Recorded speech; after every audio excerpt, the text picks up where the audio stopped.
দুদিন আগেই দেখো বেশ সুন্দর রোদ উঠেছিল, আবার কালকে আমাদের এখানে একেবারে এক নাগাড়ে বৃষ্টি শুরু হয়ে গেছে। বৃষ্টি আর থামার নামই করছে না। স্কুলের সময় হয়ে গেছে, তাই বাবিনকে যাচ্ছি বাসে তুলে দিতে। আমাদের এখানকার রাস্তাটা না এইরকমই এবড়ো খেবড়ো। আমাদের আসা এখানে প্রায় 1 বছর হয়ে গেল, তখন থেকে রাস্তাটা এমনিই দেখছি, এখনো কিন্তু রাস্তা ঠিক হয়নি।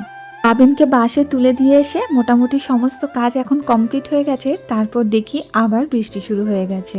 কবে যে বৃষ্টিটা থামবে, আর একদম বৃষ্টি বৃষ্টি ভালো লাগছে না। ঘড়িতে দেখো মোটামুটি 11:30 মতন বাজে। এবার যাব রান্নাঘরে রান্না করতে। আজ ভাবছি ভাত, ডিমের ঝোল আর টমেটো আলু পোস্ত রান্না করব। আর কালকের অল্প একটু ছোলার ডাল ফ্রিজে আছে, সেটাও সাথে নিয়ে নেব, তাহলেই হয়ে যাবে।